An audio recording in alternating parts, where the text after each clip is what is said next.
Hola, ¿qué tal, José? Buenos días. Buenos días, Isma. ¿Cómo estás? Bien, bien. Por aquí andamos ya en nuestro tercer episodio oficial de Breakline.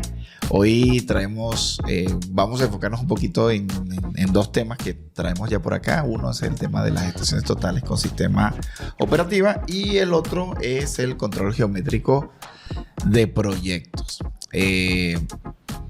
La idea es que no vamos a hablar como tal de un equipo en específico ni un tutorial paso a paso de cómo utilizarlo, ¿no? Vamos simplemente a opinar sobre nuestra experiencia con el uso de estaciones totales con software y posteriormente lo vamos a enlazar con el segundo tema, que es el de control geométrico de proyectos. Sí, no, además de hablar que no estamos recomendando ninguna marca y que estamos hablando de este tipo de estaciones porque son algo que a nosotros nos está llamando la atención y que vemos que en el mercado están surgiendo se están ofertando este tipo de estaciones y que nos parecen buenas a la hora de decir, bueno, esto me ofrece a cambio del precio que cuestan. Entonces la verdad es que hacer una comparación con estaciones de gama alta, que es gama media o gama baja, sería algo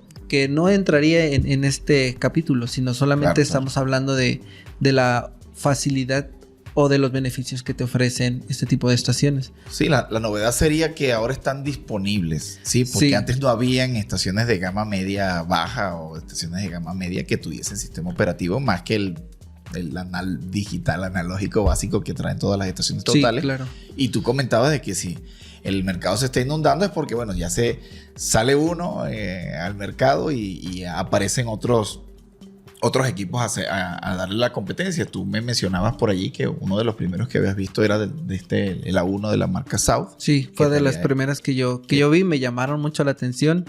En su momento, en cuestión precio, sí decía está un poquito alto, pero a lo mejor vale la pena. Claro. En este caso estamos viendo la segunda estación de otra marca que a final de cuentas vienen a hacer lo mismo en cuestión de trabajo, en cuestión de lo que te están ofreciendo. Sí, porque más allá de que un equipo u otro ofrezca una precisión angular diferente, 1 grado, 2 grados, 3 o 5, dependiendo de la marca, ofrecerán precisiones angulares diferentes. Ambos equipos se apoyan de una pantalla táctil basada en sistema operativo Android y cada uno tendrá un software que ahí es donde nosotros vemos el beneficio. El beneficio, exacto. ¿Por qué? Bueno, porque de entrada yo te comentaba que para mí lo que más me llamaba la atención era que al tener un archivo de XF, un archivo DWG dentro de la estación como tal, eso nos ayuda o nos aumenta el rendimiento en trabajo en campo a nivel de trazo, ¿no?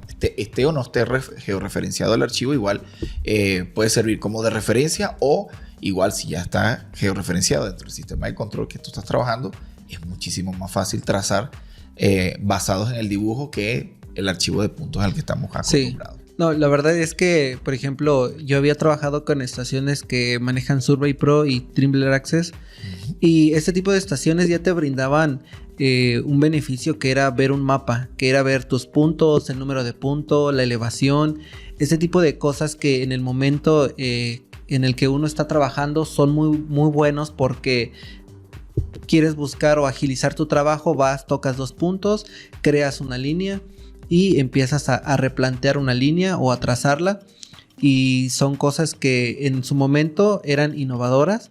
No lo digo que ahora no lo sean, simplemente que ahora ya es mucho mejor ver en una estación ya el plano, ya tenerlo ahí mismo, porque también lo que a mí me pasaba en su momento era generar un archivo, subirlo a la estación, tener el archivo o el plano en el celular y de ahí sacar puntos o verlo. Y ya no es lo mismo traer un celular y estar operando el equipo que ahora pues ya traer un plano y moverlo a tu estación y ahí mismo dentro del equipo estar trabajando con este tipo de beneficios que a la hora de que vas a campo la verdad es que son muy buenos.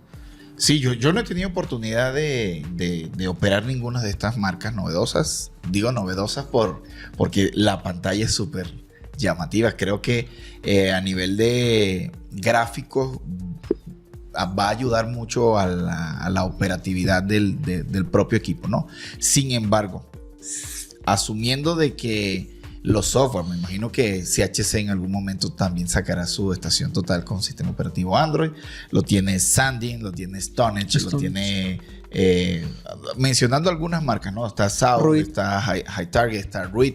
Es muy probable que Pentax también, o sea, todas estas marcas asiáticas, pseudoasiáticas, dependiendo de dónde vengan, porque Stonehenge se supone que es italiana. Todas estas marcas ya en sus otros equipos, como hablando en este caso de los receptores GNSS, ya traía un software en el cual tú podías insertar el DXF, ¿no? Es más fácil, es más común de que la gente trabaje con un DXF cuando estamos hablando de un receptor GNSS o un GPS, como que se conoce comúnmente. Sin embargo, yo estoy asumiendo, por eso te digo que no he tenido oportunidad, pero yo estoy asumiendo de que las mismas funcionalidades que se tienen en ese software, en algún momento lo vamos a tener en la estación total. Porque tú mencionas de que, bueno, que tienes, aunque tengas el plano, tienes 2 puntos y haces una línea de referencia tocando 2 puntos. Las nuevas actualizaciones de los software de las colectoras de los GNSS no hace falta que tú toques 2 puntos. Tú tocas la línea y él reconoce la línea y te dice, bueno, yo puedo replantear este elemento, en este caso que es una línea o también con una curva, asumiendo que el punto de inicio es este y voy a hacer progresivas o cadenamientos en tal sentido, ¿no? Entonces, y tú puedes elegir si lo haces en reversa, ¿no? Yo estoy asumiendo de que teóricamente estos software, esperemos que ya tengamos oportunidad de manejar una de ellas y que realmente nos ofrezca esa funcionalidad, porque yo no recuerdo si el Survey Pro de Spectra tenía esa funcionalidad o a fuerza tenías que tocar la intersección o el vértice A y el vértice B para generar una línea de referencia. Sí, tienes que tocar 2 puntos y ahí se despliega en la pantalla qué es lo que quieres hacer, una línea y después trazar. Ok. A lo mejor la versión...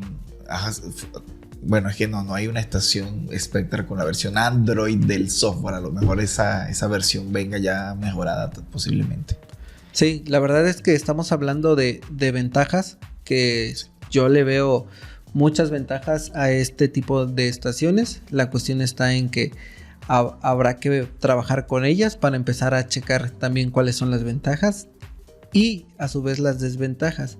Porque así como tú estás hablando de todos los beneficios que te pueden ofrecer, que en precio son accesibles, sí, porque la verdad sí lo son, también pudiéramos tener mucho mayor cuidado por ahí con la pantalla, que algo pudiera caerle, que se pudiera estrellar, que se pudiera algún golpecillo en una esquinita y adiós. Sí, ciertamente en cuanto a cuidados, esta pantalla evidentemente habría que tenerle un poquito más de control, de cuidado, perdón. No sé si vendrán así como los celulares con Gorilla Glass o algo por el estilo, lo desconozco, pero en teoría yo creo que igual deberían ir evolucionando. Otra ventaja que yo le vería al uso de Android, por eso te estoy diciendo que yo asumo que pudiese funcionar igual como funciona la colectora, ¿no?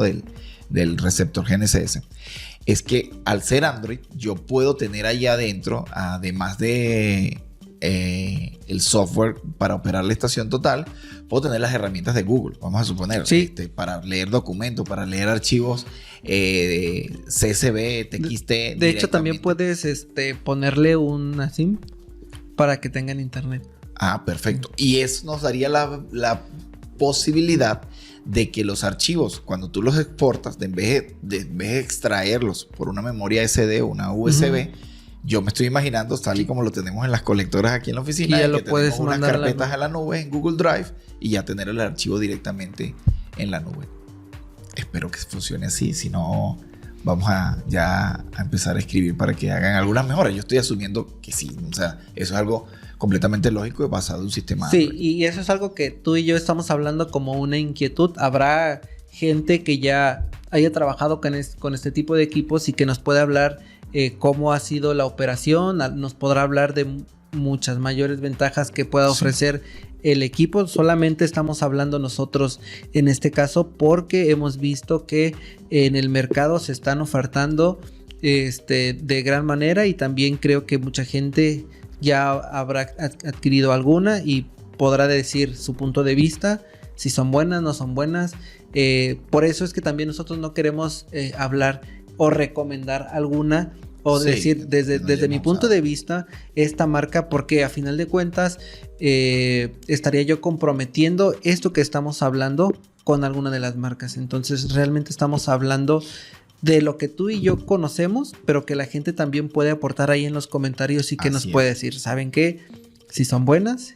Y bueno, que supongo que lo son, porque ya están en el mercado, ya se están trabajando y mucha gente ya las debe de estar operando. Sí, todas estas marcas asiáticas se han cobrado una posición, o ya tienen una posición, porque bueno, en el pasado sí había esa pseudo mala reputación de que los equipos de esta gama eran malos. Sin embargo, ya han avanzado con los años y los procesos de fabricación han mejorado muchísimo.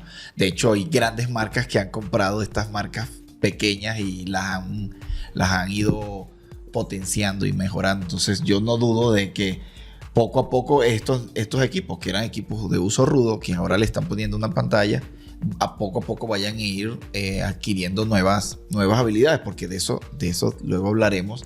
Está la siguiente gama que estoy viendo, que son equipos de gama media, pero robóticos. South tiene ya un equipo robótico y que antes no lo tenía. Stonehenge tampoco tenía un equipo robótico al cual hicieran mención o se le hiciera mercadeo tan abiertamente.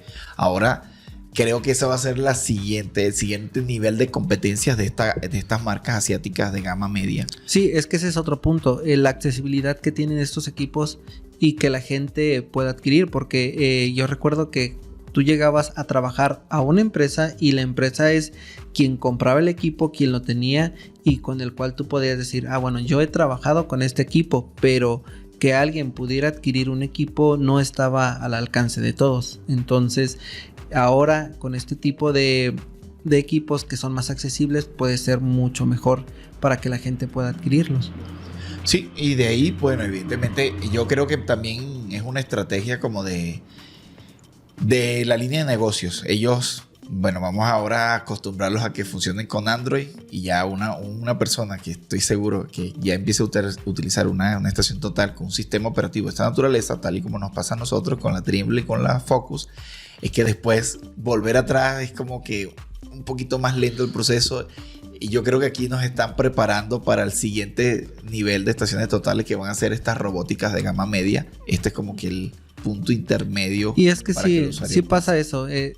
Si yo recuerdo, mucha gente está casada con dos marcas en específico que son buenas, pero no son las únicas.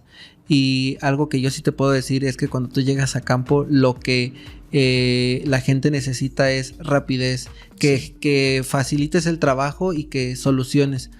Porque a la hora de que te entregan un equipo, si no sabes ocuparlo, ahí te vas a ir, te vas a perder medio día en hallarle cómo lo operas. Y este tipo de equipos, la verdad es que cualquiera que tenga un teléfono ya sabe cómo funciona. No es la misma forma, pero ahí te vas por la misma línea y de alguna forma le vas a entender mucho más rápido. No, excelente. Bueno, ya creo que vamos a dejar abierto el punto de que luego analicemos o platiquemos sobre la robótica, porque eso que te acabo de mencionar también es algo que todavía no es tan común, pero creo que va para allá. Sí. Hay otras marcas como Sandy que también tienen estaciones totales robóticas de esta gama. Y de veras es que entrando a este campo o a este medio y hablar de estaciones totales, cada quien va a tener su punto de vista, porque cada quien ha trabajado con una marca, cada quien, y hay personas que ya están casadas con alguna y que a lo mejor no a todos en este momento les vamos a a llenar el ojo con lo que estamos platicando, Sí, ni sí. tampoco vamos a decir que el tema que estamos tocando el día de hoy es ampliamente conocido por los dos. No, la verdad es que como lo hemos dicho y desde el inicio estamos platicando de las novedades, de las inquietudes que nosotros estamos viendo y que nos están llegando.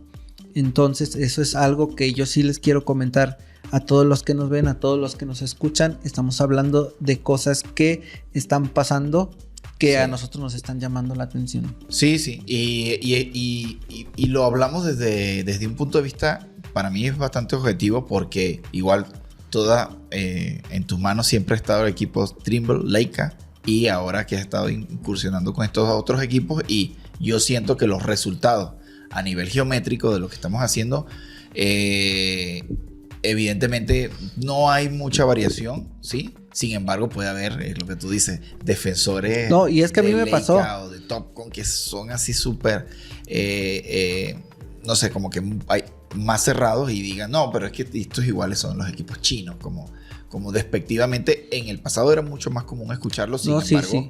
hay marcas que han crecido muchísimo. Yo de verdad siento que South, High Target, Ruid ha crecido. Ha crecido mucho. Y sus estándares de fabricación y de mantener sistemas de precisión, creo que sí, no podemos tapar el sol con un dedo. Estas marcas llegaron y de alguna manera, así como lo han hecho con los coches, se han ido mejorando. Hay crítica, escuchan la crítica, mejoran. Hay otras marcas que sí no lo han hecho, y evidentemente esas son las que arrastran a estas marcas a meterlas todas en un saco, pero no es así. Entonces ese es nuestro punto de vista objetivo, es lo que te digo. Igual aquí en la oficina ha habido equipo Topcon. Yo cuando estaba en Venezuela sí trabajé con equipo Leica, pero aquí en México no he trabajado con equipo Estación Total Leica, ¿ok? Uh-huh. No he tenido la oportunidad de trabajar, pero bueno, aquí en la oficina tenemos Topcon, tenemos Spectre Precision, y recientemente, del año pasado para acá, estuvimos usando una estación de uso rudo que es la CHC, pero todas cumplen con la función. Y en este caso, lo único limitante, que hablando de limitantes, porque realmente tú te acostumbras y no lo ves como una limitante, es que no tenemos un sistema operativo que nos aumente la productividad como que en teoría lo puede hacer un sistema Android. Ok. Bueno, yo quería comentar, me quedé por ahí diciendo que uno sí se casa con el equipo. Lo que yo sí te puedo decir es que desde una plática que tuvimos tú y yo con respecto a las marcas, que si eran buenas, que si no lo eran, que si porque eran marcas de prestigio iban a sacar el equipo y marcas chinas no lo iban a hacer. La verdad es que traté de cambiar esa forma de ver. Y la verdad es que sí he trabajado con Leica, con Trimble, con Spectra, y últimamente por ahí tengo una High Target. Estás usando la High Target. Y bueno, no esta, ¿verdad? Exacto, pero la marca. Es la marca, y la verdad es que todas cumplen, y en este caso me han hecho cambiar de opinión y me han callado la boca. Entonces, a partir de esto yo sí puedo decirte, todas cumplen, todas sacan el trabajo, y fíjate, no es que sean unas limitaciones. Al momento de que un equipo, por ejemplo, no trajera la medición con prisma, tú ves la forma de cómo sacar el trabajo. Claro. Al momento de que tú trabajas con una estación que no sabe trazar una curva, pues ¿qué haces? Pues ni modo, te avientas a echarle el lápiz otra vez y sacas el trabajo, pero no porque uno no lo sepa hacer, sino simplemente porque estos equipos llegan a facilitar el trabajo. Entonces esto es lo que yo quería tocar, y a partir de aquí, pues si quieres vamos pasando al siguiente punto, que también va de la mano, va un poquito refiriéndose a esto que estamos platicando. No sé si tú nos quieras comentar un poquito. Sí, bueno, para pasar al punto, en este caso, lo segundo que habíamos dicho es que vamos a hablar de control geométrico de proyectos. En este caso vamos a tomar este ejemplo puntual. Esta obra, estos proyectos lo lleva la firma de mi amigo el arquitecto Candamo. Ellos durante varios años han confiado en nosotros en el control geométrico de sus proyectos. En este caso, en el Parque Santa Lucía, aquí en la ciudad de León, se está desarrollando lo que es el este macroproyecto de la gente de Centrum. Ellos inicialmente empezaron a construir la primera nave, que era la nave de distribución, y ahora ya hay otras naves que son ya también de producción, ¿no? Entonces lo que nosotros queremos hacer es como que un recuento de cómo más o menos, digo más o menos porque la cantidad de actividades que uno hace son variadas, pero vamos a tratar de puntualizar cómo estamos llevando el control geométrico desde el levantamiento, que como teóricamente cuáles son los pasos mínimos que tenemos que hacer o llevar para que el control futuro del proyecto se lleve de la mejor manera. Y lo primero que, entrando en materia ya, sería, bueno, este proyecto inicialmente el perímetro y todo lo que es terreno natural como tal se levantó con equipo con receptor GNSS. Para su momento sí se hizo un postproceso con un punto de referencia que se encontraba más o menos en el centroide del área, y a partir de allí se transmitía en RTK UHF para hacer levantamiento de la superficie. Todo este predio antes se usaba para sembrar maíz y alfalfa. Bueno, era medio complicado hacer el levantamiento cuando estaba la siembra, no por que no se pudiese caminar, sino por el control de calidad que tenían las personas de la siembra. No se podía caminar por allí tan libremente. Entonces eventualmente ese levantamiento se complementó con GNSS para tener la topografía preliminar, ¿no? Esa topografía preliminar sirvió para las diferentes fases del proyecto. La primera nave, como te digo, que se hizo fue la del centro de distribución. Una vez que se establece el sistema de control principal, lo que hicimos fue establecer un sistema de control secundario que parte a partir de en donde esto no es obligatorio. Esta es nuestra forma de trabajar y ya lo hemos compartido en otras oportunidades. Lo que hacemos nosotros es que, por ejemplo, para esta nave colocamos 4 vértices de control GNSS, y posteriormente esos vértices de control aproximadamente en el centroide de la nave se hace un sistema de resección, o se recalculan las coordenadas a partir de una estación total para a futuro hacer el trazo de precisión de lo que son las cimentaciones, ya la ubicación de las columnas, los dados, columnas y cualquier otro elemento de precisión que se requiera. Sin embargo, a pesar de lo que mucha gente pueda criticar, el sistema de control, el sistema de excavaciones fue controlado con GNSS. Este sitio, por ser una zona agrícola, se tiene que excavar una capa vegetal que va entre 1 metro y 1,5 metros. Luego se hace un mejoramiento del suelo con un pedraplén. Como esto no tiene una precisión milimétrica, no es a nosotros nada nos impide de que podamos llevar el control con GNSS, ¿no? La excavación y luego esas capas hasta la penúltimas capas, donde a lo mejor sí ya hay que darle un poquito más de precisión. Eventualmente ya se complementamos con estación total y con nivel, ¿no? Entonces, en esa fase de excavación y conformación de las capas sucesivas antes del proceso de cimentaciones, eso lo llevamos con GNSS, y ya la última capa del fino sí se hace con nivel, ya para dejar la plataforma lista. Ese mismo procedimiento se aplicó para la segunda. De hecho, yo dije que esta era la primera etapa, pero la primera nave fue la primera nave de esta que está acá. Nosotros no participamos en la ejecución de esa nave, a pesar de que sí habíamos hecho el levantamiento. Esto no lo hicimos nosotros, no colaboramos porque realmente nosotros no lo hacemos. Apoyamos en el control y supervisión geométrico, ¿no? Luego se hizo esta, y aquí fue cuando ya participamos en conjunto. Ismael me estuvo apoyando para esta segunda y esta tercera. Esta fue la que no hicimos. Luego se hizo esta. Tercera, esta vendría siendo la cuarta y la quinta nave, ¿sí? Más o menos el procedimiento fue igual. Y ahorita, Ismael, porfa, nos vas a explicar esta parte y más de control fino con estación total y nivel. Pero la excavación de cada una de estas naves fue exactamente la misma. Se hace un trazo preliminar de ejes con GNSS, simplemente como para que la maquinaria haga el corte de lo que tienen que cortar. No es milimétrico ese corte. Igual el Pedraplén se lleva el control de los niveles con GNSS, y posteriormente las siguientes capas, que son más finas, ahí sí se utiliza un banco de nivel de precisión para conformar la terraza como tal. Entonces, de ese sistema de control pasamos al sistema de control ya para las cimentaciones, que es el más fino, y ahí... Bueno, ¿quieres que yo empiece a hacer mis comentarios?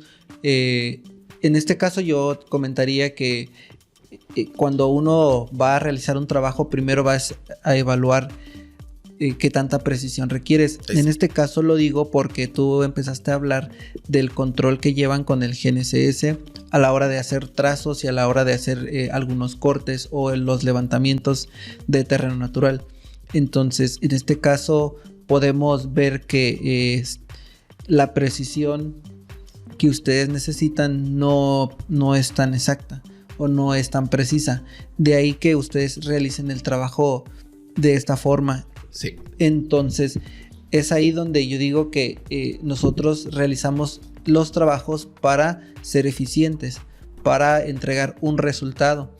Y después, a la hora que ya entregaste un resultado, pues la gente tiene esa confianza para volver a confiar en ti y volver a realizar este tipo de proyectos. Y lo que tú comentabas es muy bueno, porque ya después de llegar a ciertas capas donde ya necesitas precisión, cuando estamos hablando en el caso de las terracerías, dices, bueno, ya el GNSS ya no cumple con este tipo de precisión que requiero, entonces ahora sí paso a llevar el control con una estación, a llevar el control con un nivel normal, con un nivel óptico, para poder nivelar las capas que sí requieren un mayor control, como puede ser una subbase, una base, sí. Y en este caso pues también para dejar una capa bien nivelada para poder recibir un concreto, que también ahí hay que cumplir con ciertos estándares en el grosor, con todo lo que conlleva nivelar una capa y dejarla bien entregada para que quien vaya a tirar concreto pues tenga esa confianza. Entonces, bueno, esa sería la forma en cómo trabajamos. A lo mejor puede ser diferente porque en mi caso he tenido un poquito más la experiencia con estación total, pero la verdad es que ya cuando entregamos los resultados son muy similares. Sí. Podemos decir que sí hay variaciones, pero no son variaciones muy grandes, son variaciones permitidas. Sí, y esta etapa de proyecto, como tú lo dices, o sea, ¿qué precisión se requiere? O sea, también tenemos que sincerarnos. Si estamos hablando de productividad para un pedraplén, cuyas diámetro de una roca va de 5 a 20 centímetros, dependiendo del... Y es que me ha pasado, me pasó en el proyecto que platicábamos en el capítulo pasado, donde tiramos un pedraplén y había capas, o lo permisible eran 5 centímetros, pero no podemos hablar de 5 centímetros como tal, porque hay piedras mucho mayores, volumen, de mayor dimensión, que a la hora de moverla hacia un lado cumple, la mueves o se acomoda con la máquina y ya quedó por encima de lo permitido. Entonces ese tipo de cosas es donde uno tiene que ser un poquito, o tener, ¿cómo te puedo decir? Un criterio. Exacto, mínimo, o sea, un criterio para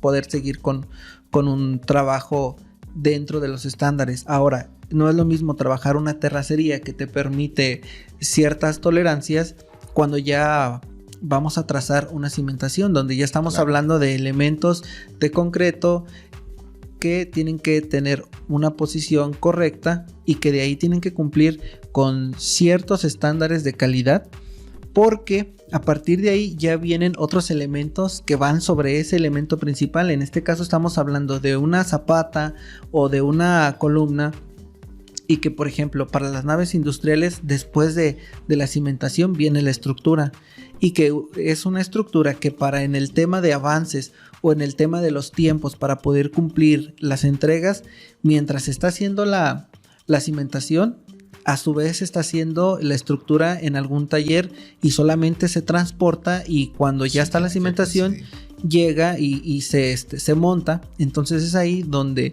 sí podemos hablar de la precisión que debes de tener, por ejemplo, al momento de trazar ejes, al momento de trazar elementos que sabes que después de ahí van a seguir, van a desplantarse otros elementos como muros.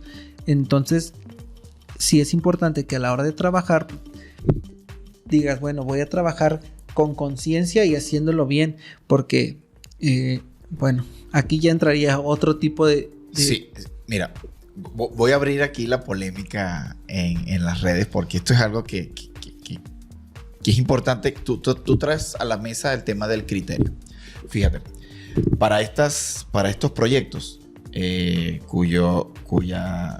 bueno, esto debe tener como... La nave más larga debe tener 100 metros, ¿no? Yo recuerdo que en algún momento, cuando yo propuse, por la velocidad en que ellos querían trabajar, ¿verdad? Yo propuse trazar los pilotes, o sea, ubicar el centro de pilotes con GNSS. El topógrafo que venía de parte de la gente de estructura dudó un poco el hecho de que no nos daba la precisión con el GPS que con la estación total. Entonces, el criterio aquí, el punto de vista es completamente válido. Sí, ciertamente en una distancia de 100 metros, en una estación total contra un GNSS puede tener hasta 3 centímetros de diferencia, ¿sí? Lo que nosotros estamos planteando es que repartiéramos el error desde el centro de la terraza, de manera tal de que en esta esquina, en la esquina más alejada, podemos estar hablando de un error de 1,5 centímetros. Entonces, 1,5 centímetros todavía parece una locura para una estructura metálica. El problema es que estamos hablando de una excavación que va a ser una máquina de pilotes o de micropilotes que no tienen ningún nivel de precisión certificado. ¿Por qué? Porque simplemente va a depender de que la persona ubique el taladro lo más preciso con respecto a la marca centro, que le estamos dejando. Pero en sí, la excavación no tiene un nivel de corte láser para que tú puedas decir, no, si excavó perfectamente en el diámetro exacto, tal y como venía establecido. Eso puede causar polémica porque ciertamente para un área pequeña como esta que está controlado, yo siento, o sea, yo creo de que no hay ningún problema, porque no solamente está la variable de que la persona que haga el pilote lo haga al milímetro, que nunca va a ser así, sino que también está la variable de que ni siquiera lo haga al milímetro, porque han habido casos donde por alguna razón se mueve 5 centímetros y no dependió de si fue trazado con estación total o fue trazado con GNSS. Entonces, ahí el criterio de la precisión de la ubicación del centro del pilote también va a depender de si realmente la máquina va a excavar con ese nivel de precisión que le estamos dando al milímetro. Es que ahí esa es otra cosa que ya no tiene que ver con el trazo. Desde mi experiencia, que me ha tocado estar del otro lado como el que traza para que hagan la excavación, normalmente el bote tiene un diámetro y en ese bote lo que nosotros hacemos es poner unas referencias exteriores con respecto al centro. Ya teniendo esas referencias, tú vas midiendo al paño o a la orilla del bote para que quede centrado la perforación o la excavación. En base a esto, ya puedo decirte que quien ejecuta el trazo puede tener un error más o menos de 1 centímetro o 1,5 centímetros, pero a la hora de que la máquina baja y el bote comienza a girar, el mismo bote tiene un juego. Sí, entonces, claro, ese tipo de cosas que a lo mejor en el trazo pudieras decir, es que está movido 1,5 centímetros, a la hora que se realiza el trabajo, la verdad es que ya no pinta. Ahora, sí, claro, si estamos hablando de la perforación de un diámetro tal, supón que sea 1 metro, ese metro no se va a respetar exactamente por el bote de la perforadora, sino se va a ampliar un poco más porque está haciendo juego. Ahora es llevar el control de que hagan la perforación en el centro y de que la máquina esté haciendo la excavación a plomo. Entonces son cosas externas o trabajos externos que ya no dependen del trazo o del nivel que le está dejando el topógrafo.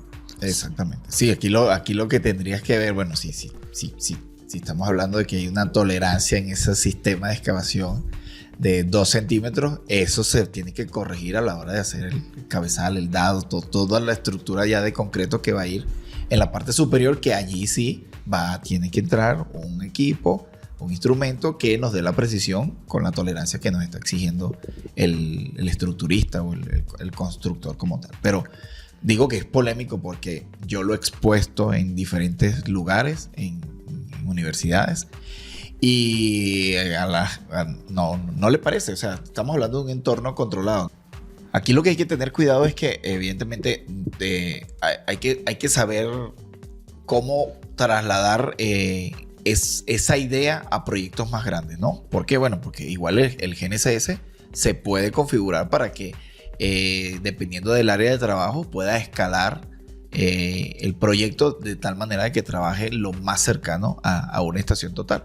Pero si el área de trabajo es pequeña, vamos a suponer esta siguiente nave que apenas era como de 30 por 60, el error diferencial que puede haber entre el GNSS y la estación total se reduce, ¿no? Entonces, que alguien te critique por querer trazar el centro de un pilote con GNSS en vez de hacerlo con la precisión que nos da una estación total, realmente yo lo veo como un capricho, porque la precisión final de la perforación no va a depender del equipo con que se traza, ¿no? Evidentemente, si te equivocas 10, 30 centímetros, ya la estás regando de entrada, ¿no? Pero aunque tú lo traces al milímetro, esa perforación no va a ser perfecta. No, y acabas de decir algo muy importante que yo lo vi y me ha pasado. Y estamos hablando del trabajo que se puede hacer antes de hacer el trazo, antes de por ejemplo, el ejemplo es este. Se va a hacer una cimentación. Durante la cimentación se pusieron puentes para poner puntos encima de los puentes para llevar el control de la zapata, para que quede bien centrada la cimbra, para que quede bien centrado el acero.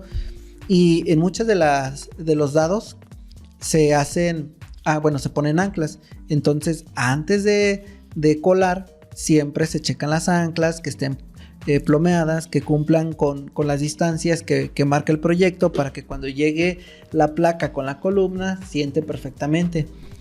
Y me pasaba que le ponían mucho énfasis en la revisión antes del colado.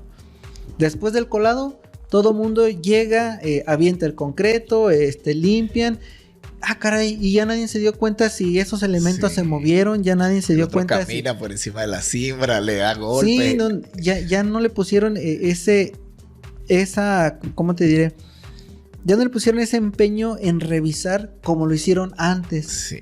Y esos son los criterios. Sabiendo que después del colado es cuando más hay que ponerle cuidado con lo que se está haciendo. Y a mí se me pasó, yo trabajaba en un lugar donde después de hacer el colado teníamos que volver a revisar, y si tenías algún movimiento por cuestión de que meten el vibro para que quede el concreto, que no queden burbujas, que no quede feo, y le meten el vibrador, entonces se vuelven a mover las anclas. Lo que uno hace es volver a revisar, cerciorarse de que queden bien. En alguna obra me tocó que solamente el Inge esperó a que tiraran la olla, en este caso digamos que vaciaran el concreto dentro del... Ya eran las 6 de la tarde, ¿qué hizo? Vámonos, ya se acabó mi horario laboral. Sin saber que ese dado estaba un poco movido. Lo que tuvimos que hacer es volverlo a ajustar, que las anclas quedaran bien, y ahora sí dejarlas lo mejor posible. En este caso lo digo porque a veces podemos criticar muchas otras cosas que parecen muy obvias y que son visibles, pero a veces las que no son tan obvias o las que no son tan visibles las dejamos pasar, y es lo que de repente cometemos muchos errores. De repente, bueno, desde mi punto personal, caemos en la confianza de decir, pues ya lo he hecho muchas veces, ya eso ya lo sé hacer. Bueno, tú sí, pero la gente que te rodea probablemente pueda hacer que el maestro pueda hacer su primera obra, bueno, N cantidad de cosas que ya no te competen, que ya no entran dentro de lo que tú sabes hacer. Así es. Exacto. Bueno, después de que Alejo hace la locura de que traza los pilotes con GNSS, ¿cuáles más o menos serían los pasos ya cuando evidentemente ya se perforó el pilote? Vamos a suponer en este caso ese tipo de cimentación que es la que se lleva acá. ¿Cómo entra el topógrafo de precisión con estación total y nivel a trazar los dados y cualquier otro elemento ya que tiene que tener la precisión esperada? Bueno, en este caso vamos a hablar de algo que trae la estación que es milagrosa, que es la línea de referencia. Uno genera un archivo, bueno, en mi caso yo lo hago, genero un archivo con los centros donde se encuentran los ejes. Ahí pongo un punto y ese archivo lo subo a la estación y con línea de referencia voy replanteando líneas. Y con esto hago los trazos donde me los pidan. Puede ser que sean en la plantilla para centrar el acero y centrar la cimbra, o puede ser que los ponga en puentes, que también por ahí en mi canal tengo algunos videos de esos trabajos, que pongan los puntos en los puentes para que pongan hilos y con eso puedan llevar el control de cada elemento. Pero también es importante que a su vez hagamos revisiones entre ejes, porque por ejemplo a mí me llegó a pasar que cuando montan una columna y checan las anclas, no, el ancla con la placa entra perfectamente, pero la distancia que viene entre ejes, que es a donde van a montar la otra columna, ya tiene variaciones. Entonces esto hace que las traves que unen las dos columnas, no, como ya están prefabricadas o construidas en un taller, ellos sí las realizan con las medidas que son. Okay. Y si uno llega a tener algún error, se van a desplomar las columnas. ¿Qué es lo que va a hacer? La placa, la trave las va a mover hacia un lado o hacia el otro, dependiendo, porque ellos están, esos elementos ya están construidos como deberían de ser, y la cimentación, que es la que se realiza en campo, yo lo que sugiero es que se hagan revisiones antes y después del colado, no solamente con estación, sino también con algo que es bien básico, una cinta. En este caso yo llegué a hacer revisiones que no fueran con cintas o ejes mayores a 30 metros, agarraba de lado a lado, le daba un cintazo. Exacto. Para cerciorarme, no solamente la estación, que es la que me genera el trazo y en la que yo estoy confiando, debemos de tomar siempre una segunda opinión, en este caso una segunda revisión con otra cosa que también sea confiable, en este caso pues una cinta. Una cinta metálica. Así es, metálica, porque también me llegó a pasar que me querían revisar con una cinta vinílica de plástico. Sí. Y a la hora de que me querían revisar, pues no cumplía con las distancias, pero era muy obvio que no era porque estuviera mal el trazo, sino era por el tipo de cinta. A partir de ahí, también a la hora en que se montan las columnas en las placas, en los tornillos, también se dejan bien niveladas las tuercas para que pueda sentar la placa de la columna y todas queden al nivel. También eso puede generar que se puedan desplomar las columnas. Posterior a eso, pues también hay que revisar los plomos de las columnas. Y básicamente eso sería dentro de una nave industrial. Eso, hay algunas naves que tienen muros tilt-up. Esos elementos, trazo interior de esos también ya son otra forma de revisarlos, pero también tienen su forma de hacer su control, tanto de trazo como de verticalidad. En el caso de los muros tilt-up, algo muy importante es desde el inicio, desde que se están cimbrando, checar que todo cumpla con las distancias que marca el proyecto. A la hora de que se paran, checar que queden bien plomeadas, que tengan la distancia entre muros que marca el proyecto, para que no generes algún error o algún empalmamiento, ¿cómo podría decirlo? Sí, para que a la hora de que los montes no choquen entre sí. Ya. Entonces, ese tipo de cosas, que es lo que normalmente vemos en esta zona, pues es algo que ya conocemos y es algo de lo que ya les estamos platicando para la gente que no ha tenido experiencia en este tipo de trabajos. Quien ya las haya tenido me va a decir, no, pues te faltaron muchas más cosas, pero estamos hablando de algo así a grandes. Pero igual cada uno de estos temas yo creo que puede salir otro capítulo del podcast, porque yo creo que aquí nos saltamos la nivelación de la losa de concreto. O sea, hay N cantidad de cosas. Es que mira, por ejemplo, ahí estamos hablando de que se monta la estructura, viene una laminación, se cierra la nave y a partir de esto ya el concreto ya sería como lo último que se haría dentro de una nave industrial. Primero porque el concreto ya es un acabado pulido. Entonces ya no puedes meter más maquinaria para que ya no generes que se raspe el piso, que quede manchado, porque de repente pasa que hay maquinaria que tiene derrame de algún líquido de diésel, de este tipo de cosas, y que puedan hacer que manchen el piso. Entonces el concreto es de los últimos pasos que se hacen en una nave industrial, que también tiene su chiste y que también tiene el cuidado, porque si quieres que hablemos un poquito de eso, a la hora en que uno genera un piso, va a haber mucha gente mucha gente trabajando.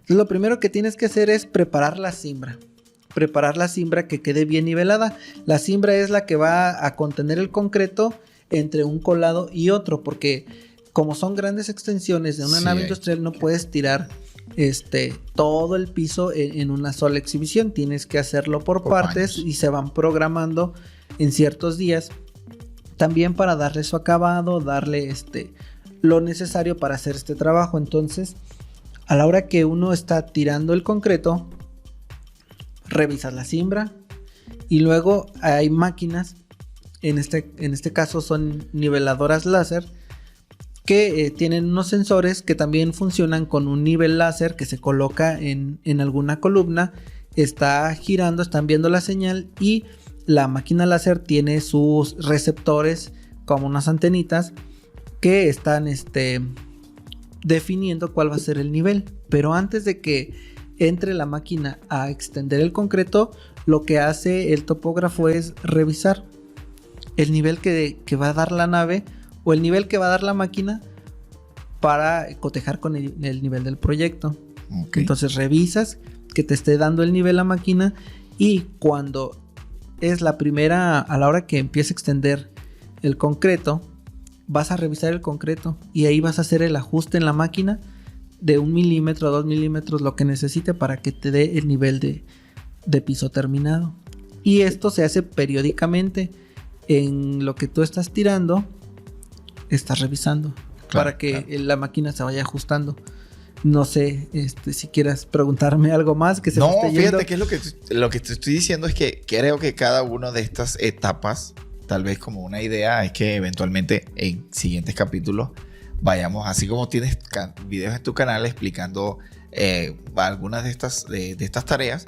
Creo que estaría bien padre que posteriormente podamos decir, bueno, vamos a hablar de cómo hacemos el sistema de control GNSS preliminar de la obra, o cómo llevamos el control final de piso terminado, o cómo hacemos control de verticalidad.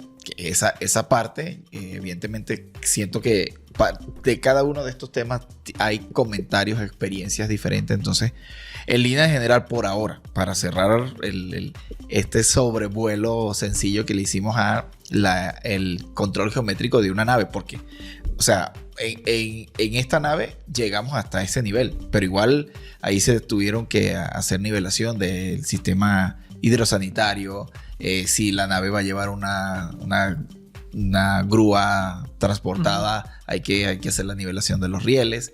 Por ejemplo, el proyecto de Michelin, que seguimos instalando placas donde se va a basar el robot que toma la llanta y la pone a lo largo de la línea de producción. También se va a requerir de apoyo geométrico. Entonces, creo que cada uno de estos temas va a dar, cada uno de estos puntos va a dar como para un capítulo, pero en línea general hablamos el día de hoy sobre que inicialmente georreferenciamos la nave. En este caso, estas naves están siendo georreferenciadas con GNSS. Puede ser, si no se tiene un sistema de coordenadas establecido, se puede trabajar con un sistema de coordenadas locales. Sin embargo, el cálculo el recálculo de esos vértices GNSS se lleva con estación total y se nivelan también con nivel óptico digital, de manera tal de que haya un cierre angular y un cierre en elevación, y ya con eso establecemos el sistema de control para la ejecución en el tiempo de vida del proyecto. En este caso se van haciendo sistemas de controles individuales para cada una de las naves tal y como se van ejecutando.